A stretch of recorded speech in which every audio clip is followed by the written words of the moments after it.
바울이 아덴에서 그들을 기다리다가 그 성에 우상이 가득한 것을 보고 마음에 격분하여 회당에서는 유대인과 경건한 사람들과 또 장터에서는 날마다 만나는 사람들과 변론하니 어떤 에피쿠로스와 스토아 철학자들도 바울과 쟁론할세 어떤 사람은 이르되 이 말쟁이가 무슨 말을 하고자 하느냐 하고 어떤 사람은 이르되 이방 신들을 전하는 사람인가 보다 하니 이는 바울이 예수와 부활을 전하기 때문이러라.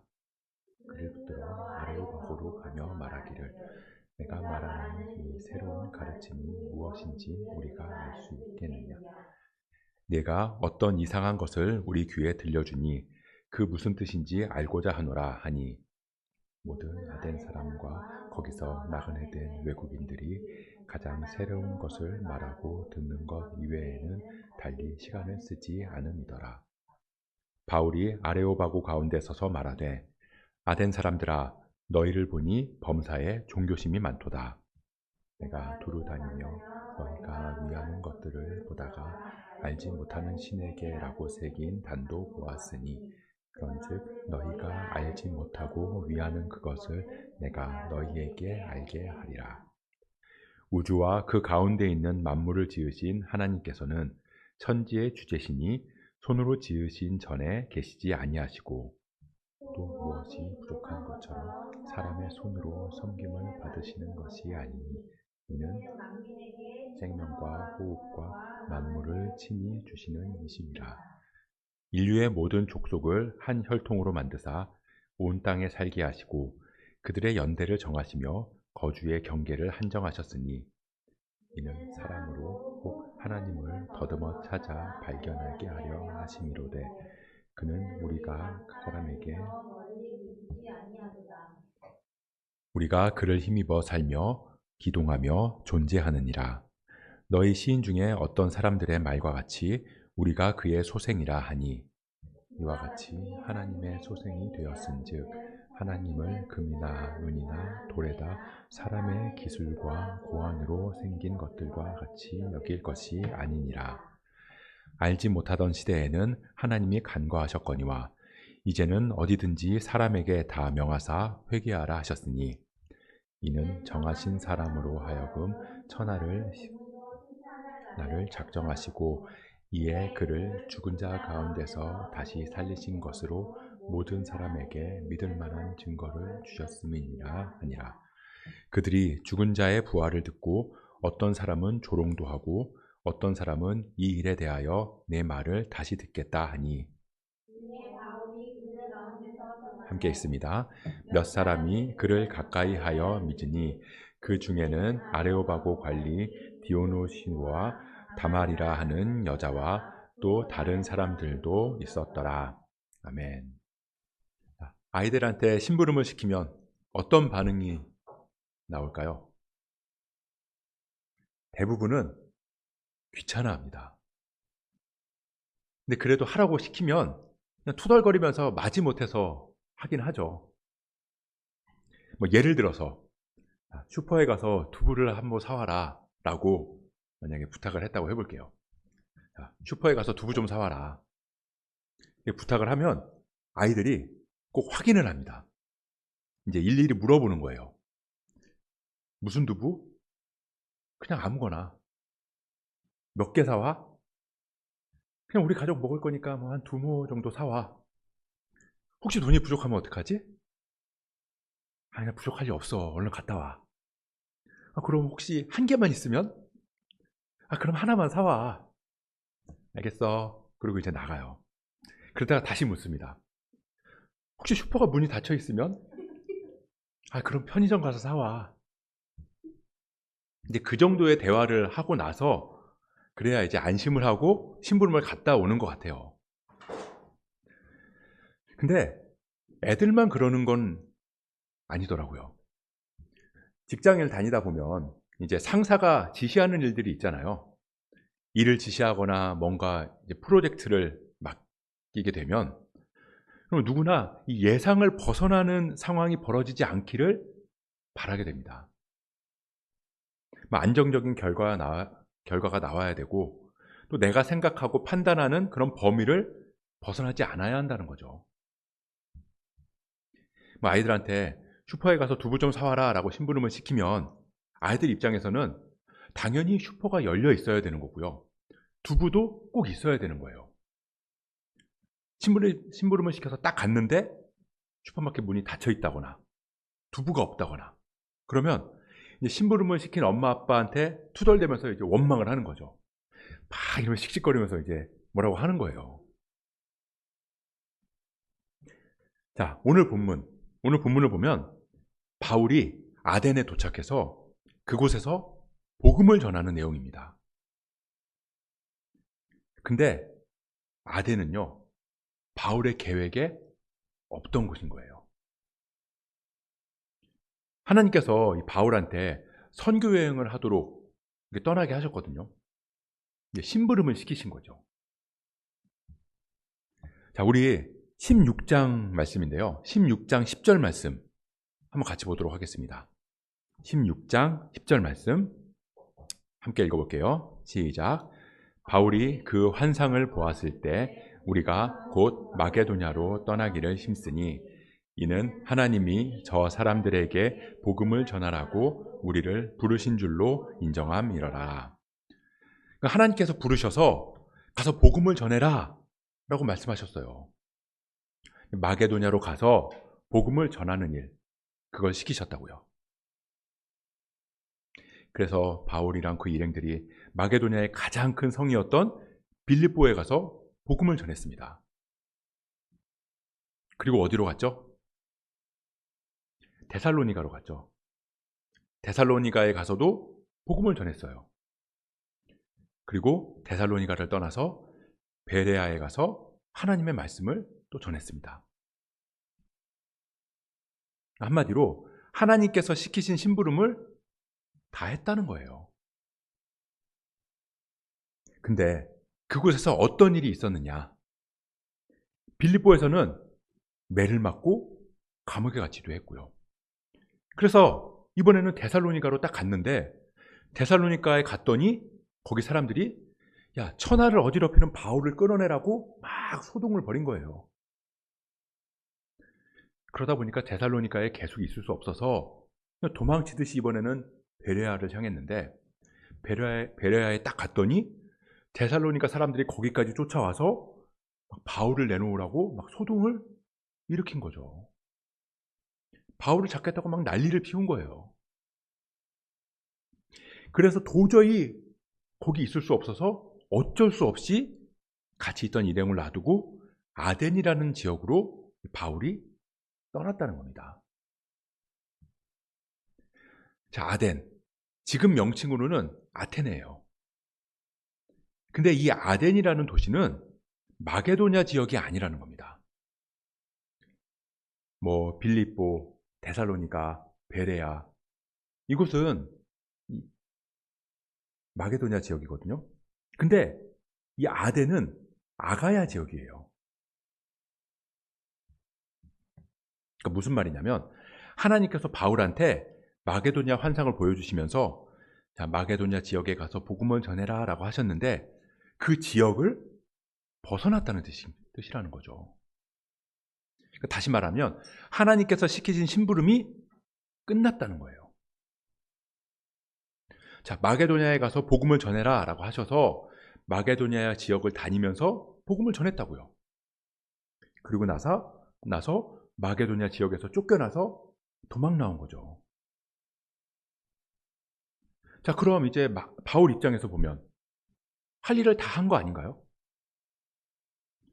엄마가 애들한테 집 앞에 슈퍼 가서 두부 좀 사와라 라고 그렇게 해서 슈퍼에 갔는데 살만한 두부가 없는 거죠. 살만한 두부가 없는 거예요. 막 두부 찌그레기만 조금 남아있고. 그래서 집 앞에 있는 슈퍼 몇 군데를 쭉 들러서 갔는데 그 가는 슈퍼마다 거기 별거 없는 거예요. 그래서 집집마다 있는 그 슈퍼들을, 집 앞에 있는 슈퍼들을 쭉 돌았어. 그래서 가보니까 다 두부가 없고 이제 돌만한 곳은 다 돌았고 그러면 이제 심부름을 마친 거 아니냐는 거죠. 나름 최선을 다한 거 아니냐는 겁니다. 근데 아덴은 마게도냐 지역도 아니고 하나님께서 말씀하신 지역도 아니에요. 그러니까 바울의 계획에도 없던 곳이라는 겁니다. 그런데 이 아덴이라는 지역에 가보니까 그곳이야말로 복음이 필요한 곳이었다라는 거죠. 우리 오늘 본문인데요. 16절 말씀 같이 한번 읽어볼게요. 16절 말씀 함께 읽어보겠습니다. 16절 말씀입니다. 시작. 바울이 아덴에서 그들을 기다리다가 그 성에 우상이 가득한 것을 보고 마음에 격분하여. 자, 자꾸 유치하게 이 심부름 얘기를 하는데, 자, 집 앞 슈퍼를 막 다 돌다가 집 앞은 아니지만 그냥 우연히 옆에 있는 다른 마트에 딱 들어간 거예요. 근데 거기 보니까 방금 만든 아주 신선한 두부가 쌓여 있는 거죠. 심지어 할인 행사도 하고 있어요. 그래서 그곳에서 두부를 사왔다면, 그럼 아이들은 집 앞에 슈퍼에 가서 두부를 사오라는 엄마의 말을 잘 들은 걸까요? 아니면 못 들은 걸까요? 왜 잘 들은 걸까요? 사왔으니까. 그쵸? 의도가 뭔지를 알았기 때문인 거예요. 엄마의 의도가 뭔지를 알았던 거죠. 엄마가 뭘 원하는지를 알고 파악했기 때문에 비록 집 앞 슈퍼는 아니지만 그 의도대로 심부름을 잘했다고 할 수 있는 겁니다. 제가 어렸을 때 이 성경을 읽다가 의아한 부분들이 많이 있었는데요. 그 중에 하나가 뭐였냐면, 예수님께서 제자들한테, 자, 너희들 마을에 가면 아직 아무도 타보지 않은 나귀 새끼가 한 마리 있을 거다. 그거 끌고 와라. 그렇게 심부름을 시키는 내용이 있거든요. 저는 그 내용을 보면서 어렸을 때 예수님이랑 나귀 주인이랑 이미 얘기가 된 걸까? 아니면 예수님이 심부름을 시키고 제자들이 거기를 가는 사이에 막 마술처럼 그러니까 나귀 주인의 마음을 막 움직여서 그걸 주게 하신 걸까? 그것도 아니면 제자들이 나귀 주인이 여러 명 있을 거니까 그 중에서 제일 싸움도 못하고 약해 보이는 나귀 주인한테 가서 막 험상궂은 표정으로 나귀 새끼를 한 마리 가져간다? 그렇게 알아? 이렇게 얘기를 한 걸까? 어렸을 땐 그런 생각을 한 적이 있었거든요.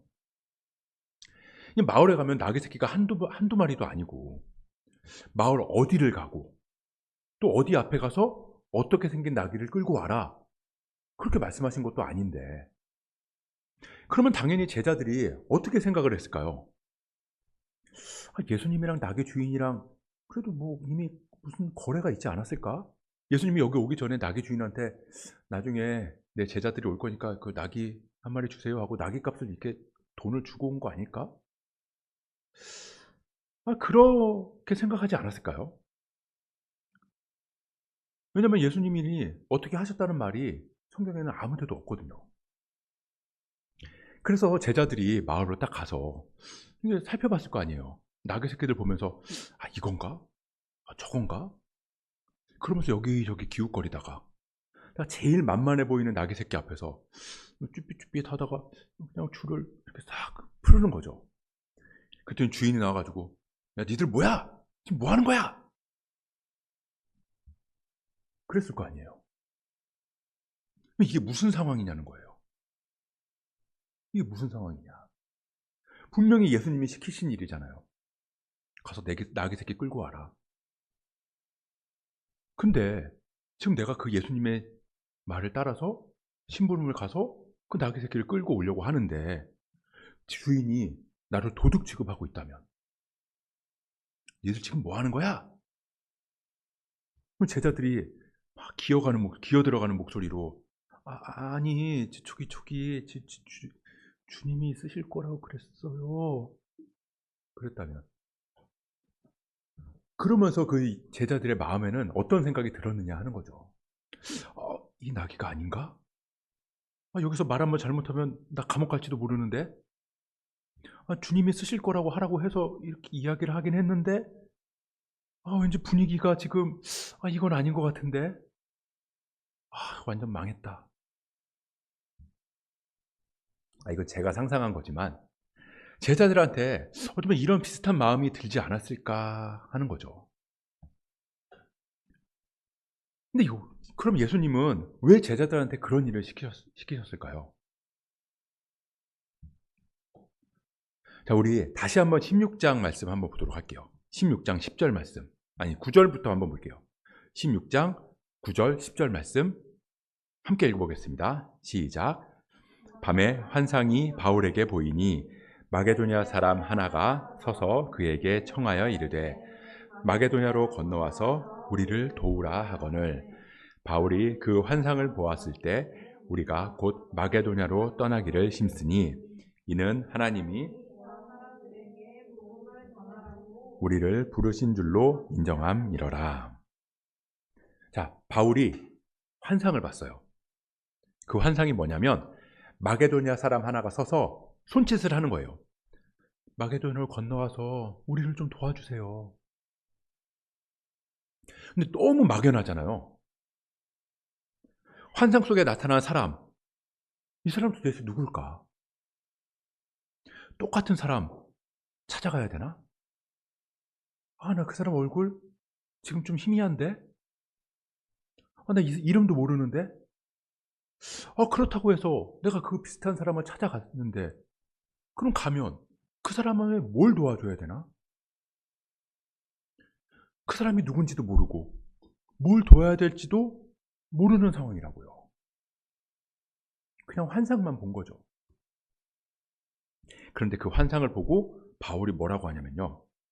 바울이 그 환상을 보았을 때 우리가 곧 마게도냐로 떠나기를 힘쓰니 이는 하나님이 저 사람들에게 복음을 전하라고 우리를 부르신 줄로 인정함이로라. 여기서 환상을 봤을 때 복음을 전하라는 말 없거든요. 그냥 도와달라고만 했어요. 근데 바울이 그걸 어떻게 생각했냐면 하나님이 우리한테 복음을 전하라고 시키신 거구나. 하나님이 복음을 전하라고 우리를 부르신 줄로 인정한다. 그렇게 인정했다라는 겁니다. 여기서 인정한다라는 말은 이 원어로 신비바조라는 단어인데요. 신비바조. 근데 이 단어에 어떤 뜻이 있냐면요. 이 단어의 뜻이 뭐냐면 함께 모은다, 연결된다, 그러니까 연결하다, 종합해서 결론에 이르다 라는 뜻이 있어요. 그런 뜻을 담고 있는 단어입니다. 그러니까 무슨 말이냐면 여기저기 흩어져 있는 단서들을 논리적으로, 영적으로 연결해서 보니까 이게 하나님의 뜻이구나. 그런 결론에 도달했다라는 거죠. 그래서 이 신비바조라는 단어가 어디에 또 쓰였냐면요. 골로새서 2장에 쓰였어요. 골로새서 2장 2절 말씀. 이는 그들로 마음의 위안을 받고 사랑 안에서 연합하여 확실한 이해의 모든 풍성함과 하나님의 비밀인 그리스도를 깨닫게 하려 함이니. 그러니까 사랑 안에서 연합했다. 여기서 연합했다. 하나 됐다. 그게 신비바조라는 단어고요. 또 우리가 읽은 사도행전 그 앞에 9장을 보면 바울이 예수를 그리스도라 증언했다라는 구절이 나오는데요. 예수가 그리스도이심을 증언했다. 증명했다. 여기에도 신비바조라는 단어가 쓰였다는 겁니다. 그러니까 예수가 그리스도이심을 메시아라는 것을 성경과 경험들을 엮어서 확신했다라는 거죠. 그래서 어떻게 보면 이 바울이 오늘 본문에서 우리를 부르신 줄로 인정함이러라 라는 말은 인정했다라는 단어보다는 우리를 부르신 줄로 확신했다 라고 쓰는 게 더 정확할 수 있다는 겁니다. 근데 하나님의 뜻이 그렇다는 거예요. 누군가가 우리한테 무슨 일을 시키면, 그러니까 심부름을 시키면 모든 상황이나 환경이 착착 맞아 떨어져야 되잖아요. 뭐 예를 들어서 회사에서 자, 김 부장한테 가서 그 보고서 좀 받아와 라고 시켰어요. 그럼 우리가 어떤 생각을 해요? 김 부장이 이미 그 사실을 알고 있어야 되잖아요. 보고서도 가지고 있어야 되고요. 근데 갔더니 김 부장이 무슨 보고서? 이렇게 이야기를 한다면,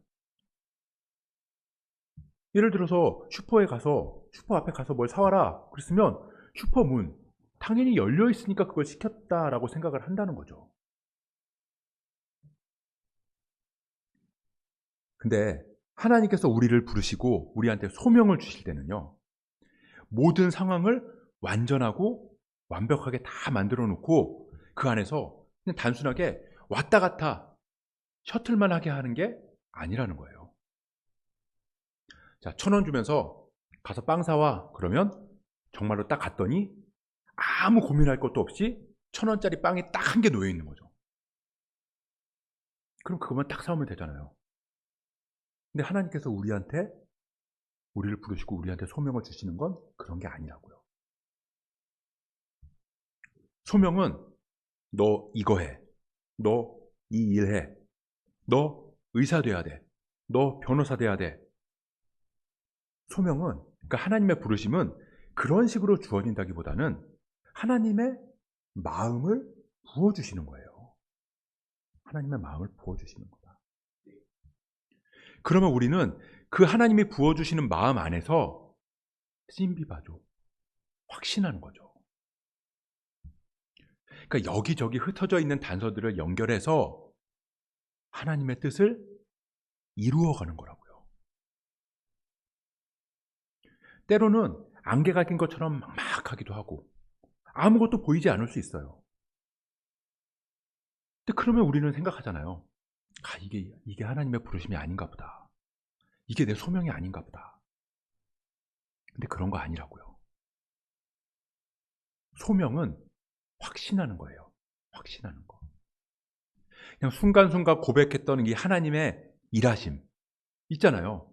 이거 하나님이 일하셨구나. 하나님이 함께 하시는구나. 그렇게 부어주시는 은혜. 또 순간순간 나를 위로해 주시고 포근하게 안아주시는 것 같은 하나님의 그 사랑. 그 모든 것들을 조합하고 은혜와 사랑을 엮어서 생각해 보면 내 안에서 확신이 되는 거죠. 하나님의 마음을 깨달아가는 거라고요. 하나님, 제가 이 동네로 이사 가는 게 좋을까요? 저 동네로 이사 가는 게 좋을까요? 하나님, 제가 이 학교에 가는 게 좋을까요? 저 학교에 가는 게 좋을까요? 그럴 때 하나님이 산신령처럼 넌 이 사람이 되어라. 너는 여기를 가라. 너 내일 오전 11시에 대하역 1번 출구에 가면 귀인을 만나게 될 것이다. 그 사람이 너에게 주는 쪽지를 가지고 너는 그대로 행하면 된다. 그렇게 우리를 부르지 않으셨다는 거예요. 성경 말씀을 통해서 하나님의 마음을 알려주시기도 하고요. 우리가 묵상하면서 하나님의 마음을 느끼게 되기도 하고요. 부모님의 조언이나 사람들과의 대화를 통해서 말씀해 주시기도 하고, 때로는 책이나 신문을 통해서도 하나님의 마음을 우리는 알아갈 수 있어요. 그렇게 깨달은 마음들을 하나하나 연결해 나갈 때 말하지 않아도 알아요. 이거다 하고 명확함은 없을지라도 하나님의 부르심을 확신하면서 나아갈 수 있다는 겁니다. 이게 하나님의 뜻이구나. 하나님께서 내가 이렇게 하기를 바라시는구나.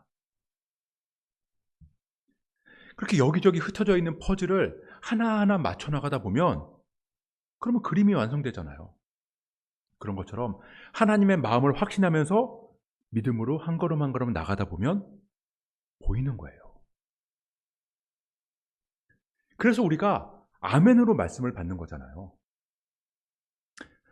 저 말씀 하나님께서 나에게 던져주시는 퍼즐 한 조각인 것 같아. 아멘. 저 이야기 하나님께서 알려주시는 힌트구나. 아멘. 그렇게 하나님의 뜻에 하나하나 맞춰나가다 보면 일이 조금 틀어지고 내 생각이랑 조금 달라져도, 그리고 앞길이 막막하게 막혀있는 것 같아도 그래도 하나님께서 나를 부르신 소명, 나에게 주신 사명은 흔들리지 않을 수 있다는 겁니다.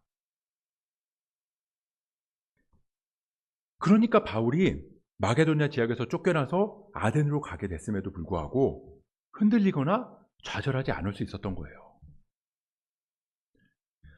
내가 마게도냐 환상을 봤는데, 근데 그래서 그게 하나님께서 부르신 소명이라고 믿었는데 갔더니 마게도냐에서 별로 성과가 없잖아.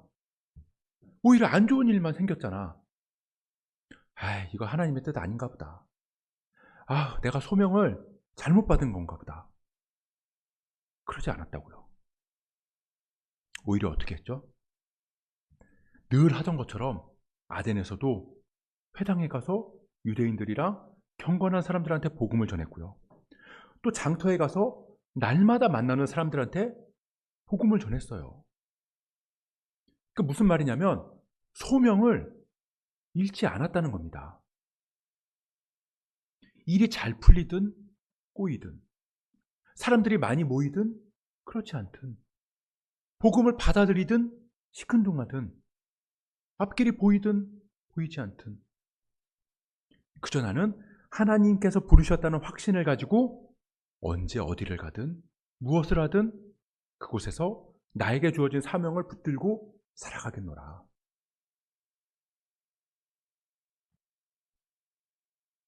하나님께서는 우리를 그리스도인으로 부르셨습니다. 우리에게도 바울과 마찬가지로 소명을 주셨다는 거예요. 우리 한 사람 한 사람한테 달란트를 주셨고 소명을 주셨다. 그럼 그 소명, 다른 사람이 뭐라고 한다고 바뀔 수 있나요? 상황이 조금 어렵고 일이 안 풀리고 꼬여간다고 부정할 수 있느냐는 거예요. 아니에요. 조금 실수하고 실패하고 내가 생각한 대로 이루어지지 않았다고 소명이 사라지는 게 아니라고요. 하나님은 우리 각자한테 살아갈 이유를 주셨어요. 이 땅에서 어떻게 살아가야 하는지 한 사람 한 사람에게 다 이유를 주셨다는 거예요. 한 사람 한 사람 부르셔서 하나님의 자녀 삼아 주셨고, 그 한 사람 한 사람한테 가장 좋은 길, 가장 선한 길을 예비하셨습니다. 그리고 그 길을 걸어가는 우리에게 하나님의 마음을 담은 소명을 주셨어요. 그냥 천편일률적으로 동일한 삶을 살아가게 하지 않으셨다는 거예요. 그런데 세상은 우리에게 뭐라고 말하죠? 동일한 삶을 살아가라고 말해요. 튀지 마라. 남들처럼 해라. 남들처럼 꿈꾸고 남들처럼 행동하고 남들처럼 살아라. 좋은 대학 가야 된다. 좋은 대학 가서 좋은 직장, 대기업 가야 된다. 대기업 가서 돈 많이 벌어야 된다. 돈 많이 벌어서 좋은 집, 좋은 차 사야 된다. 다들 그것만 바라보게 만든다고요. 하나님 주신 소명? 그런 건 모르겠고 그냥 나도 남들처럼 그냥 아무 생각 없이 그냥 남들 가는 길 따라서 갈래. 그게 제일 안전해. 그게 제일 무난해. 그렇게 되다 보니까 거기서 조금만 벗어나면 실패한 거잖아요. 조금만 뒤처지면 나는 쓸모없는 사람이고 나는 능력 없는 사람이고 내 인생은 망친 거고 이번 인생은 망쳤어. 그렇게 여기면서 불행해지는 거죠. 근데 그거 아니라고요. 하나님께서 우리에게 주신 소명을 찾아가는 게 가장 중요해요. 널브러져 있는 퍼즐 조각, 그거 하나하나 맞춰가는 게 인생의 성공이라고요. 신비바죠. 하나님 부르신 뜻을 확신해 나가면 베레아에서 쫓겨나도 상관없고요. 낯선 아덴에 들어가도 상관없어요. 내가 공부를 조금 못해도 괜찮은 거고요. 내가 흔히 말하는 좋은 대학 좀 못 가도 그래도 괜찮은 거예요. 내가 돈이 좀 없어도 괜찮다고요. 어디를 가든 어디를 가든 그냥 늘 하던 대로 회당에 들어가고 장터에도 가고 그냥 살아가는 삶 그 자체가 하나님 주신 사명을 감당해 나가는 거예요.